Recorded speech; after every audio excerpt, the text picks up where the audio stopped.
Hello mga kakusina, for today's video nga ay magluluto ako ng ulamin namin. Broccoli nga ang lulutuin ko at gusto nga ito ng anak ko. Iba na talaga ang mga bata ngayon, nagre-request na ng gusto nilang ulamin, samantala kami noon pag nag-request kami, hanger ang ibibigay. Charot. Nagpakulo na nga ako ng tubig at ibablanch ko nga muna yung broccoli. Sarili ko ang version itong lulutuin ko at hindi ko naman pwedeng gayahin kung ano yung mga napapanood ko at mas mahirap gayahin yun. Mas okay nga yung may originality para hindi naman tayo masabihan ang gaya-gaya. Nailagay ko nga dyan yung broccoli at lulutuin lang natin ito ng bahagya. Tinakpan ko na nga ito at pakukuluan ko pa nga ito. Binabantayan ko nga ang pagkulo nito at bawal nga ma-overcook yung broccoli. Pagkaraan niya ng ilang segundo, binalakan ko na nga ito at para hindi ma-overcook, hinalo-halo ko nga lang yan at para magpantay ang luto nito. At dahil okay na nga, i-drainin ko na nga ito sa strainer. Pagkatapos ko nga itong ma-drain, inilagay ko nga ito sa isang malamig na tubig at para madali nga ito mag-cool down para nga hindi ito ma-overcook.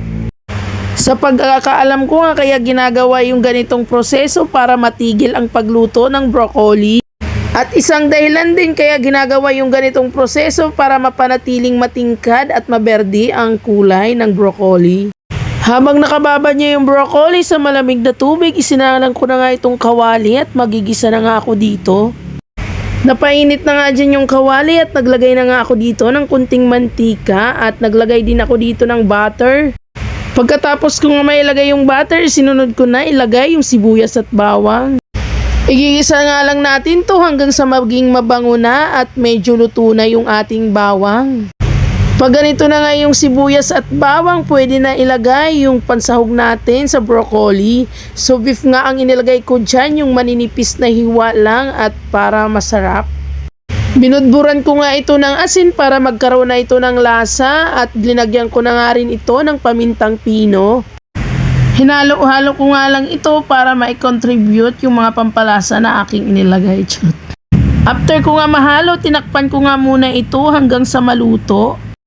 Pagkaraan nga ng ilang buwan, binalikan ko na nga ito at muntik na nga itong masunog. Naglagay nga din pala ako ng mushroom. Pagkalagay ko nga ng mushroom, hinalo ko lang ito to contribute the flavor and to... English yun ha.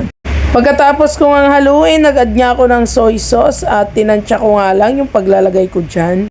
Pagkatapos ko nga maglagay ng soy sauce, nag-add din ako dito ng oyster sauce. At syempre, kailangan haluin to contribute the flavor, the adding soy sauce and oyster sauce. So, oyster sauce, baka naman. Kung nakikita nyo, sa itsura pa lang, masarap na.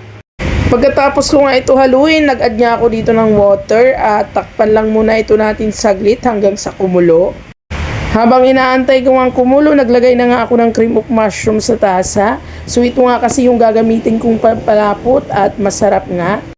Nilagyan ko na nga ito ng tubig at kailangan niya itong matunaw para hindi magbuo-buo. After nga ng paghahalo, naglagay nga ako dito ng nor beef para pampadagdag lasa sa aking niluluto. After nga yan, hinalo ko lang ito to contribute the flavor.